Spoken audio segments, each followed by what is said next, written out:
Hello everyone, welcome to our YouTube channel. In this video, we will discuss the entropy change in reversible process and irreversible process. Last video में हमने discuss कर लिया था कि entropy क्या होती है, उसको हम थर्मोडायनेमिकली भी हमने कैलकुलेट कर लिया था। ठीक है। देखो फर्स्ट आपका आता है कि एंट्रोपी है ना स्टैंडर्ड स्टेट में। देखो एंट्रोपी स्टैंडर्ड स्टेट में क्या हो जाएगी, स्टैंडर्ड कंडीशन क्या होती है वो हमारी टेम्परेचर कितना होता है ना 298 केल्विन टेम्परेचर होना चाहिए और 1 एटमॉस्फेरिक प्रेशर। ये क्या होती है, स्टैंडर्ड कंडीशन होती है। ठीक है, अगर एंट्रोपी की स्टैंडर्ड कंडीशन पूछी तो entropy when temperature 298 kelvin and pressure 1 atmospheric pressure, वो स्टैंडर्ड एंट्रोपी। एंड यूनिट्स क्या होती है हमें पता है। देखो डी हमने निकाला था DQ/T। एस एंट्रोपी होती है एंड DQ चेंज इन जो हीट टी टेम्परेचर। तो हमें पता है हीट है उसको किस में मेजर करेंगे, जूल में, एंड टेम्परेचर को केल्विन में, तो जूल केल्विन इनवर्स। और नंबर ऑफ मोल्स में लेते हैं 1 के लिए तो कितना हो जाता है, मोल इनवर्स।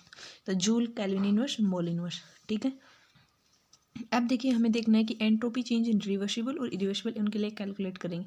ये हमने देखा कि स्टैंडर्ड कंडीशंस कौन सी होती है और यूनिट्स क्या होती है आपकी एंट्रोपी की। ठीक है, अब देखिए हम देखते हैं ना कि जो एंट्रोपी होती है ना रिवर्सिबल प्रोसेस के लिए तो वो आती है जीरो। उसकी जो चेंज इन एंट्रोपी जो DS की वैल्यू होती है ना वो जीरो आती है रिवर्सिबल के लिए। और जो इरिवर्सिबल होता है ना उसके लिए ग्रेटर देन जीरो आती है। मीन्स क्या होता है कि जो रिवर्सिबल प्रोसेस है उसके लिए तो आपका जीरो आता है और इरिवर्सिबल प्रोसेस के लिए जो DS है आपका चेंज इन एंट्रोपी वो greater than zero. Means always क्या होता है आपका पॉजिटिव। ठीक है, ऑलवेज पॉजिटिव मिलता है आपको इरिवर्सिबल प्रोसेस में। मीन्स यहाँ पे एंट्रोपी इंक्रीज होती रहती है। और ये भी हमने देखा है कि देखो देखो यूनिवर्स के जितने भी प्रोसेस हैं हम देखते हैं वो ऑल आर कैसे होती हैं, इरिवर्सिबल होती हैं। इसलिए हम बोलते हैं कि यूनिवर्स की जो एंट्रोपी होती है वो ऑलवेज इंक्रीजिंग होती है, क्योंकि उसकी वो ग्रेटर देन जीरो है। मीन्स ये पॉजिटिव आती है। अब हमें कैलकुलेट करना है कि कैसे जीरो आ रही है और ग्रेटर देन जीरो आ रही है। ठीक है, अब फर्स्ट हम कैलकुलेट करते हैं जैसे रिवर्सिबल के लिए। तो हम सिंपल देखो आप क्या कर रहे हैं, हमने सपोज कर लिया कि स्मॉल चेंज हो रहे हैं, कोई भी सिस्टम है जैसे रिवर्सिबली ले रहे हो तो उसमें कुछ वर्क उसकी वैल्यू हमने कैलकुलेट की थी, ये हो गया अपना। ठीक है, अब हमें क्या करना है कि जैसे हम टोटल देखेंगे हीट का और वर्क डन का। जैसे रिवर्सिबल देखने हैं तो DQ रिवर्सिबली, जैसे हमने क्या देखा था फर्स्ट लॉ ऑफ थर्मोडायनेमिक्स से, जैसे इंटरनल एनर्जी निकाल देते हैं DU क्या होती थी आपका DQ + P dW। ये स्मॉल जो वर्क डन हुआ है ये हीट का चेंज, और DU होता था चेंज इन इंटरनल एनर्जी। ठीक है, अब देखो क्यों आप टू टर्म लोगे, एक बार रिवर्सिबल और इरिवर्सिबल के लिए। रिवर्सिबल के लिए लेंगे तो क्या हो जाएगा, जैसे आपके पास DU मान लो, ये DQ रिवर्सिबल के लिए एंड प्लस में ये हो जाएगा DW रिवर्सिबल।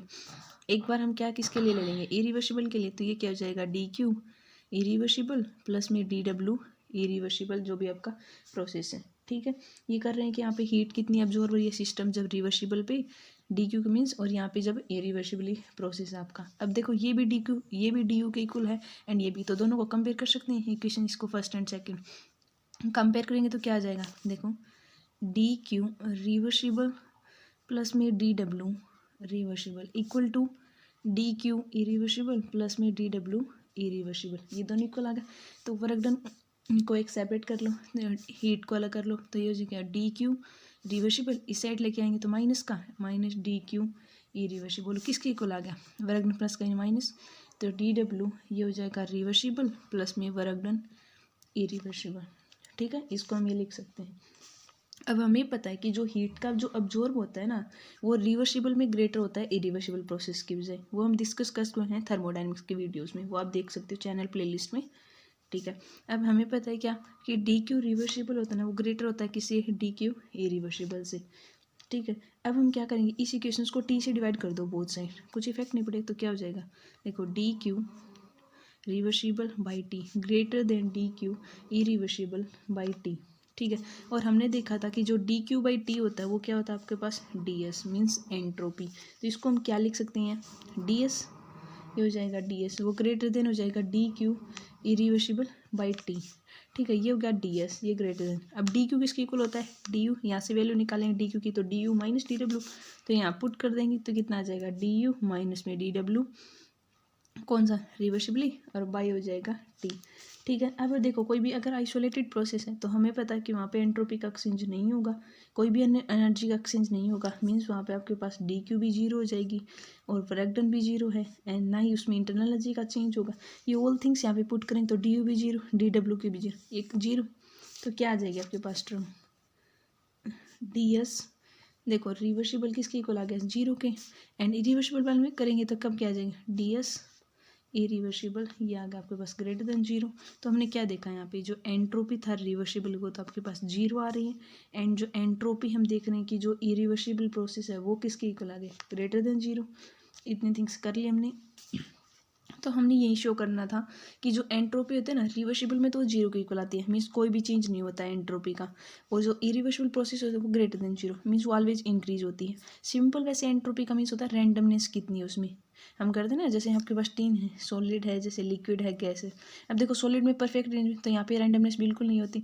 गैस में सबसे ज़्यादा पार्टिकल के बीच में अट्रैक्शन नहीं होता, तो वो दूर दूर होते हैं, तो उसमें सबसे ज़्यादा रैंडमनेस।